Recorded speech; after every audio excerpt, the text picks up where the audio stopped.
Happy New Year, everyone, including our replay viewers. Stand by as we get our streams going and we notify everyone that we are live.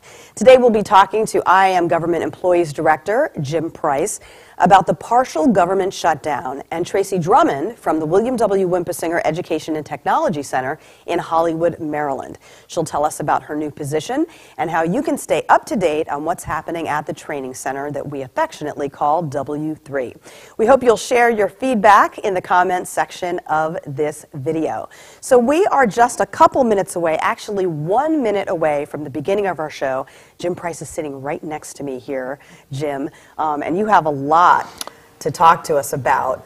Do you want to give us a quick tease while I get my stream going? Well, the quick tease is that we're in the midst of a government shutdown, something that was not necessarily unexpected. However, there are some things that are going on that people need to know about, and there's also resources we have to provide. We can provide for folks in the federal sector.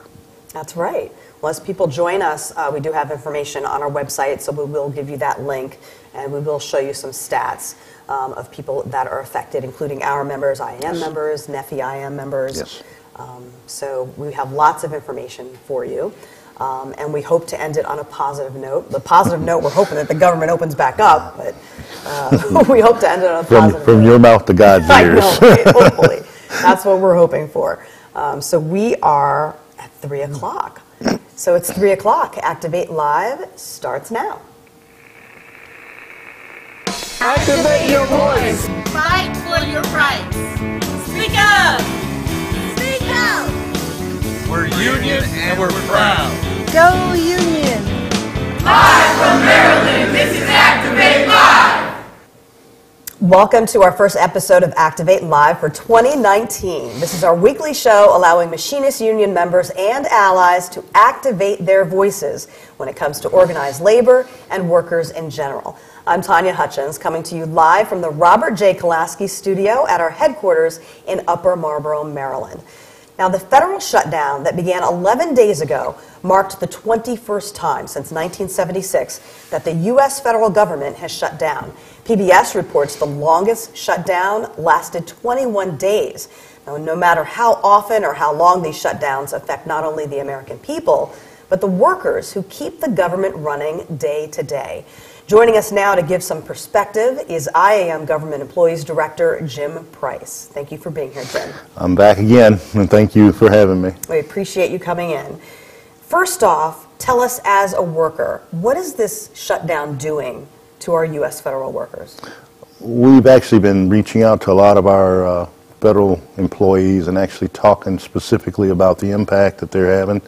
NEFI Federal District 1 has been reaching out to a lot of their particular members and their locals. My department, which oversees that, and as well as we deal with the IAM federal folks, we've been kind of reaching out to everybody to see how everybody's weathering the storm. This is somewhat unprecedented.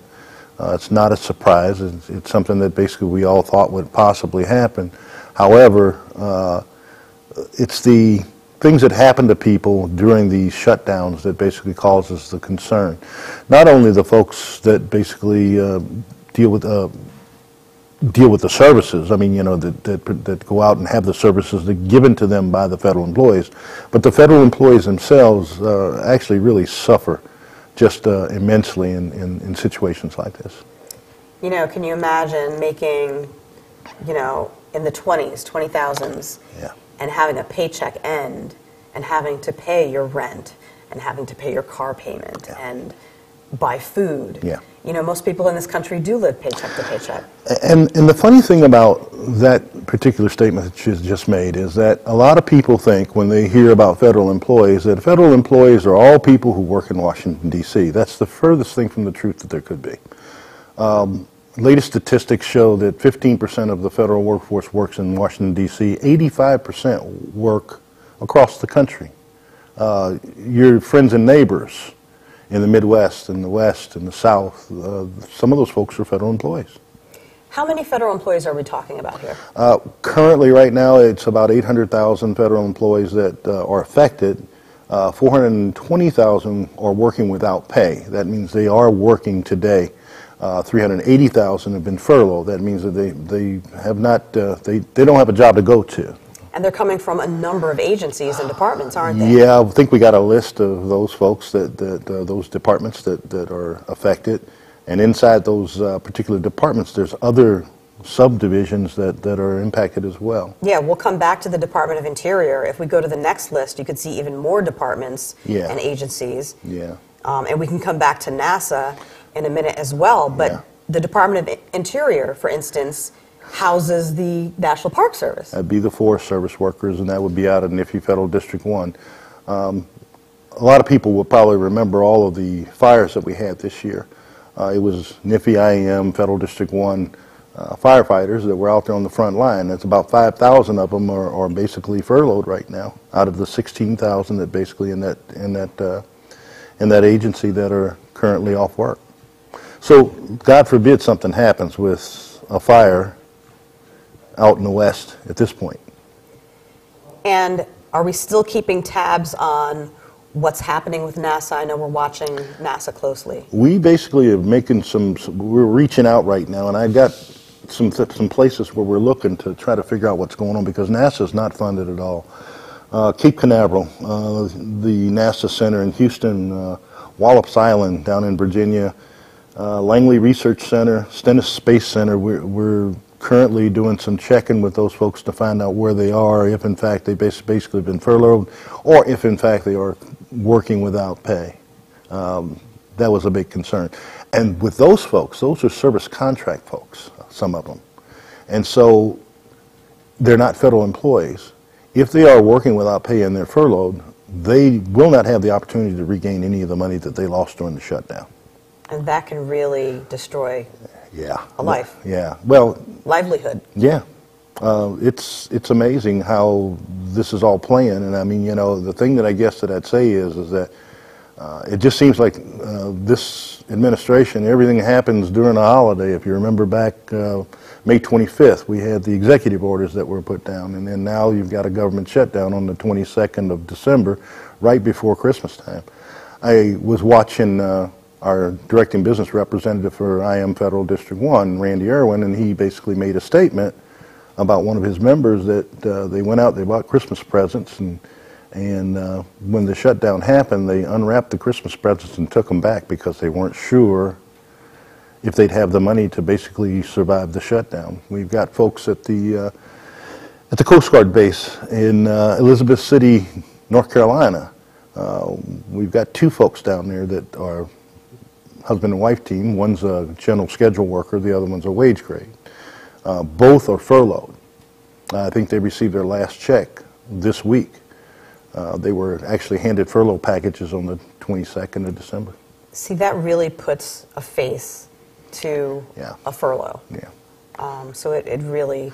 Well, the other part of it, Tanya, is this. I mean, you know, we haven't really talked about the impact of this on the American public as well. I mean, if you've been watching the news, you've seen where the Park Service, which is another part of this whole thing, they're saying that basically the trash is piling up. People are riding around in their four-wheelers all over the restricted area, motorcycles all over the restricted area. There's no park rangers there. Mm-hmm. No garbage collection. No garbage collection. No human waste collection. That was part of the report as well, and I tell you what, that's a dangerous situation when you have stuff like that happen. A lot of things that we wonder each time this happens is, could this have been prevented? And I know you tweeted about that recently. Yeah, I did. and in my tweet, I mean, you know, it's really crazy to me, and you got to understand, we've got a guy who thinks he's a master negotiator. He's had 3 bites at the apple on this particular situation. Back in January of 2018, a bipartisan offer was made to President Trump to build his wall. And also along with that they would provide a path for citizenship for a lot of the DACA kids. That was rejected. On the 19th, Senator Schumer offered Trump $20 billion for a border wall. And as long as there was a pathway for citizenship for these DACA folks. And President Trump rejected that. He rejected another one on February 14th, where there was a bipartisan offer for $25 billion for his border wall. and that also included a pathway to citizenship. And I think it's important that it was bipartisan. Every one of them. And the last one, right before the shutdown, there was a bipartisan 100% Senate, Congress. They approved a budget to go before him, and that was for $1.3, $1.6 billion. And he turned that down as well. So I guess my tweet was that, you know, for a person who basically considers himself a master negotiator, I mean, you know, that's kind of a poor record. Apparently they're going to meet today at 3 o'clock, not in front of the cameras, thank God. And they're going to sit down and talk about ways that they can try to refund the government and get it going. So hopefully they are meeting right now. Absolutely. Tell us about the resources that are available to our members, because we do have some information that is up on our website, goim.org, and on NEFI's website. First, I want to say thank you to the communications department, because I don't think people realize this, but you know, we were kind of off. Some of us were working while we were off. Between Jonathan, myself, and Delane, we basically managed to post a lot of the shutdown information again for the third time, because this is the third time this has happened. Yes. We posted that, and we've been putting articles up to communicate with our members to let them know what's going on. Take a minute and go back and look at this on our website. This is on the IM website. It's on my government employees page. We need to basically look at that and use those resources, because this may be a long ride. This thing could go on for a while. The longest shutdown, I think, was 21 days. Yeah. And we're, what, day 11? Yeah, and I think the other shutdown that was 28 days was like 3 separate instances that Absolutely. added up to 28 days. Absolutely. We're hoping it doesn't go that long.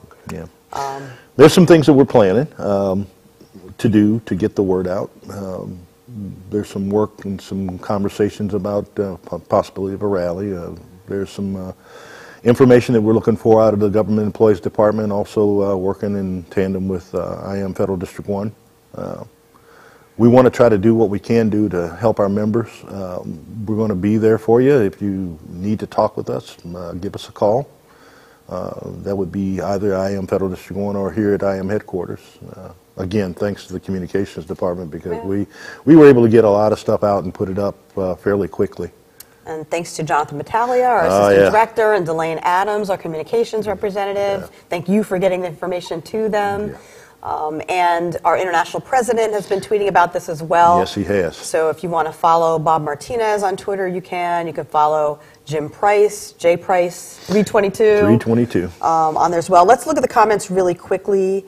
We have a few so far. We have Brian here saying solidarity with all of our brothers and sisters hurt by the shutdown, federal employees and the contractors that support them as well. Thank you, Brian, for your comment. Valerie Donovan Rodriguez saying solidarity for our NEFI brothers and sisters. Thank you, Valerie. This really hits close to home. It's Dave Lehive saying stay strong, keep the solidarity. You know, perfect example of why elections matter. That is so true. We always say vote for people that will vote for you. Absolutely. That will vote for your issues, no matter which side of the aisle you're on. Yeah, you know? those folks that support your pocketbook are the ones you need to be looking at and giving some credence to. And we're keeping track of how each representative, you know, votes on workers' rights. Absolutely. That's very important for us to keep track of. Anything else you'd like to mention? Just the fact that I want people to understand that we are trying to do some things politically with the government. I know that the legislative department is working very hard. Hassan Solomon and his crew, they've been actually tweeting back and forth and emailing as well with myself and Jonathan and Delane. Been getting legislative updates from Hassan about these meetings and things of that nature, so big shout out to them as well. Okay, thanks so much for taking the time out of your day. I know it's been a busy, hectic day for you. Not a problem. Hopefully we'll have some good news out of this meeting that's taking place today. Like I said, from your mouth to God's ears. Best case scenario. I'm going to think positively. Yeah. Okay, thank you, Jim. Thank you so much. And if you have any more comments for Jim, you can go ahead and comment. He will see them because he does check the comments when he can. Well, more than 72,000 students have studied at the William W. Winpisinger Education and Technology Center in Hollywood, Maryland. That's about an hour south of Washington, D.C. Here's an overview, literally.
That beautiful video was shot by Communications Representative John Lett, showing the location of the Winpisinger Center in southern Maryland, where students have been studying since 1981. One of the center's newest employees is Education Resources Representative Tracy Drummond, who joins us now. Thanks so much for being here, Tracy. Thanks for inviting me on. We are so excited that you are here. Me too. Tell us a little bit first to give us some background about where you came from before you came to Maryland. Well, I think some of our brothers and sisters might know me from my previous job, which was archivist for the Southern Labor Archives at Georgia State University in Atlanta. Through that position, I worked with a lot of folks to bring in their locals' historical records to the archives. We conducted a lot of oral histories with retirees, and then we also I've also been active with the Local Lodge History Project, which is a class that is taught every other year or so at the Winpisinger Center, where we bring in folks from a local and teach them how to do their own oral histories and tell their own story and keep their own historical records. I'm fascinated by that because there's so much history out there, and it's nice to have it documented in one place. The archives does great work in, sort of bringing everything together. We've got, and I'm sorry, I'm still saying we, because I've only transitioned from the job for a few months, but I also take a lot of pride in the work that I did when I was there in getting a lot of the machinist records online. So we've got a lot of district and local periodicals online. There are a lot of the Grand Lodge periodicals back to 1889 that have been digitized and put online. There are over 40 oral history interviews, and we also have a special digital collection for our Canadian brothers and sisters. And the locals can access that? Yeah, from the Georgia State University Library website under their digital collections. That is incredible. So now you have arrived here in Maryland as an Education Resources Representative. What does that entail? It's a couple of different things. It's really someone at the Winpisinger Center to help them manage content and information, whether I'm working with members who are looking for particular resources or on labor history or organizing or collective, they come there for the class, but maybe there's more that they want to learn once they leave, or maybe they can't make it to a class right away and they would have questions about resources. So I'm the point person for that. I'm also updating the web content. I recently started our social media campaign. We never really had one prior to Yes, I'm so happy about that. No, everyone is very happy about it, and so that is getting started. So lots of different things, but if you think of it in terms of helping people get information they need and managing content maybe behind the scenes, that's kind of information management. So if people want to go to the website, it is winpisinger.iamaw.org. Right. And I know that's a lot. It is a lot.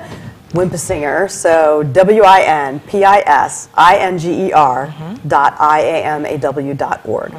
So, and we will put that up on the screen for you later anyway. But there's so much information there with the course descriptions and the About section, which is where I got a lot of my information. But it's growing so fast. We said that 60,000 students had gone through a few years ago. Now we're up to over 70,000 students since 1981. You mentioned social media accounts, and I've followed them. I hope everybody else out there follows them. Yeah. But we have a few of them that we could pull up. Sure. So this, I think, is that your Twitter page? Yeah, that's Twitter. Excellent. So it's your handle is at IAMW3 Center. And this is the page that you'll see. So if you're watching, please go follow on Twitter. You can follow on Facebook and Instagram as well. And this just reminded me that I forgot to start my Instagram. And I'm going to do it right here. I've done this before. But we're going to start our Instagram live video right there. Better late than never, right? Okay. Absolutely. So we're live now on Instagram. So hi, everybody on Instagram. This is Tracy Drummond from W3 Center. I have my little phone right here on the desk. So we got that going. You missed Jim Price. I'm sorry, but you have to go back and watch one of our other feeds. But we're hoping everyone follows you to stay up to date on all the classes that are there. Right. You've been putting up a lot of the photos from the classes. I think it's a great way to share the photos of the folks. People take so much pride in their work because honestly, if you've been there, you know, we kind of work you to death while you're there. You know, there's so much to learn in such a short period of time. And people are really proud at the end of the week. So we like sharing photos of the different classes that have come through. But I'm going to be posting deadlines for different classes to remind people, hey, if you're trying to get in this class, you know, and if we only offer it once or twice during the year, you know, get on top of it and get registered. That is key because that's the time that people really want to know, hey, you have a week left to register for this class. Or if there's still room in the class, you would know a lot faster than we do here at headquarters. Right, right. And there's so much that the folks there have to do in terms of like arranging like travel and making sure there are rooms for everybody and stuff like that. So it's really not just, you know, a week before the class starts, hey, can I register today? Because so much has to happen prior to far in advance. So we try to remind everybody like at least a month or two ahead of time, you know. If we can get 2 months ahead, you know, we try to do that as well. And we'll have our calendar coming up as well. What are some of your goals for this year? You know, when you accepted this position, you know, what was really on your mind about what you'd like to do? One of my favorite things has always been, regardless of, you know, in my career as an information professional, has been connecting with membership. When I was archivist for the Southern Labor Archives, my favorite thing would be to go to events where I could meet members of, and I worked with lots of different unions, not just the machinists in that position, but very closely, perhaps more closely with the machinists. Just meeting folks and letting them know that their history is important, that their work is so important, that everybody has a great story to tell, every local has a great story, and to really help them obtain the resources that they need or learn about the resources they need to preserve that history and to share it with folks. So I hope to get a lot of really great resource guides on the members only section of our website that will help people with that, but also you know, with so much information out there, like this idea between information and knowledge, right? There's so much information. When does that turn into knowledge? And putting out resources that'll help people evaluate the information they're getting online. And here's your website right here that we have listed. Are there things that members can do to help you in your job when it comes to labor history? If you are interested in preserving your history, don't call us a week before the shredder comes up. You know, call as soon as you know something, and then I can put you in touch with the folks at Georgia State who can help you figure out, you know, what are the best materials to donate. I want to hear, we're sort of refurbishing the library. There's some maybe perhaps outdated resources in our stacks that we will be deaccessioning, and we want to bring in new stuff that's relevant to all of our membership and across our membership. So if people have ideas of the types of books that would be interested or any other kind of resource or a resource guide that would be useful to them, reach out to us and let us know. The more we communicate with each other, the more we know. Precisely. I can help them best if I hear from them about what they need. That is great. I hope you get a lot more information coming your way. Yes, Definitely. When I didn't tell you I was going to ask you this, but how did you first become involved with unions?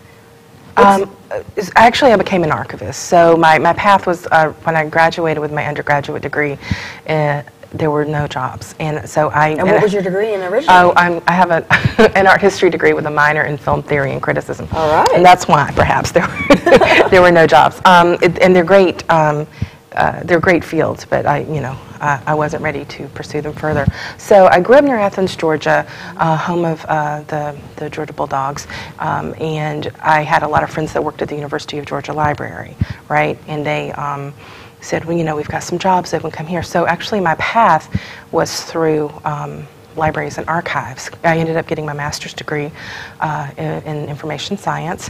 And then when the job at the Southern Labor Archives at Georgia State University came up and I applied, and what really appealed to me was to be in a position to help a traditionally underrepresented population, working class people, have their stories preserved and told through an archive, and be there for research for folks who are working on dissertations, who are working on documentaries, who are working on books, right? to be able to come and use the material. And then just as over the 11 years that I was there, as I worked closely, like I said, with the machinists, and you know, formed friendships and you know, had a lot of contacts here at the Grand Lodge, and some of my best buddies are like retirees, like, you know, folks I've interviewed. So just, you know, being able to come on here as the education resources rep has just been so wonderful and rewarding. So. I can tell that's a passion of yours, working with working people and working with retirees. It really comes through. I have a working class background, and if I had sat down with any of my grandparents who were mill workers and sharecroppers and asked them for their stories, they would have told me that their stories weren't important, but we know that they are. They definitely are. I mean, I even look back at conversations that I had with grandparents and great-grandparents, and I wish that I had just recorded it, you know, so both of us are getting like teary-eyed. I know, right? Because it's just something to talk about, our families. Everyone out here that's watching right now has somebody in their family. And I'd say if you have elders right now, interview them now. Yes. We have comments coming up already. Oh, sure. And they are saying, Fred is saying, she is awesome. History is the best education. See, they get it, Tracy. They definitely get it. This is great. I even have Matt Griggs saying W3 is an amazing place. Everything's. I just love the fact that so many of our members have been there, have taken the classes, so they know what we're talking about. And the ones that haven't been there yet have had an opportunity to hear from people who have, and the experience. But because you're right, knowledge is power. Yes. And we have to know where we've come from and what our history is. Is there anything else you'd like to mention about your current position and just what you look forward to in the coming year? Meeting more folks. If you come for a class, don't hesitate to stop by the library. I am located in the library. The gift shop's on one end. Most folks, I like to think, come for the gift shop and stay for the library. And just stop by and say hello and introduce yourself. And there is a contact portion of our website. If you've got any questions, don't hesitate to send them on. Excellent. Thanks so much for taking the time out to be here today. My pleasure. Good luck with your new position, and we will keep in touch this year. And hopefully we'll be down at W3 to do an Activate Live show down there. Awesome. Great. Happy New Year, everybody. Yes, Happy New Year, everyone. And we'd like to thank everybody who is joining our conversation. So what do you think? Let us know what you think about what you've seen so far. You can comment now to activate your voice about the William W. Winpisinger Center. It's a new way of communicating and documenting the great work of labor education. So the center is an excellent resource and benefit of your IAM union membership. So you can like, you can comment, you can share this video on Facebook, you can retweet it on Twitter, you can use the chat on YouTube. Feel free to do that, even during the replay, and we will get back to you. We love it when our members talk to each other, and even when members end up talking to general workers who may be non-union members looking to find out about union membership. So this is great. Rosie's Machinist 751 tells me the University of Washington also has a labor archives, which is a great resource. Thank you for telling us about that, Rosie. So we can see we've got our voice out there on the West Coast as well. So thank you, Rosie. Anybody else out there, let us know if you have any resources that you'd like to mention in the comments section, because we want to get as much knowledge out there as we can. Well, grab a pen, take note, because here's a look at what's coming up in the next few months. We do have our Winpisinger Center calendar. The 2019 classes at the Winpisinger Center include Train the Trainer, January 20th, Leadership 1, February 10th, Women's Leadership is February 17th, and Leadership 2, February 24th to March 1st. And here's the website we're telling you about. For more information, including course descriptions, are on the website. It's winpisinger.iamaw.org. That's Winpisinger at .iamaw.org. WINPISINGER. Okay. Also coming up, we have the Indigenous Peoples March is January 18th. 2019, coming up in Washington, D.C., be a part of the movement. So a lot of workers will be there as well. We know we'll have some representatives, hopefully, from Council Fire, which was created by a machinist. The next day, January 19th, is the Women's March. I think this is the third annual. The Women's Wave is coming, so We'll have hundreds and thousands, maybe even hundreds of thousands of women again descending on Washington, D.C. Many women workers making their voices heard there as well. And then that same weekend is the AFL-CIO's Martin Luther King Jr. Conference. That starts on January 18th and it runs through the 21st. So people are registering for that now. You can go to the AFL-CIO website, aflcio.org, for more information on that. So we have a lot to look forward to. The IAM's Women's Conference is coming up April 2nd to the 6th, and that will be at Bally's Hotel in Las Vegas. The theme is Women Rising, Unite the Fight. So it's been a while since we've had a women's conference. So we're hoping to get a good turnout there. It will be mostly women, but we have some men supporters who will be there as well. We're trying to get programming for them. And it's not too late to enter our t-shirt design contest. So if you're an artist out there, you have a chance for the next month. Submit your entry by February 1st to design the t-shirt for the women's conference. So get those entries in, spread the word. They're coming in slowly, but we need some more. So spread the word to your friends who are artists and love women's issues, love labor issues. This is your chance to showcase your work. So we do have a lot to look forward to. And in June 4th to the 6th, is the IAM's Communications Conference. That will take place at Planet Hollywood in Las Vegas. This is your chance to activate your voice as a communicator in your local or district. So we have a lot to look forward to this month and this year, and we hope you'll be able to take part in as many activities as you can. We're really looking forward to everything. We'd like to wish everyone a Happy New Year. And that is it for this episode of Activate Live, our first of the new year. We will see you next Wednesday at noon Pacific, 3 p.m. Eastern on this same social media channel.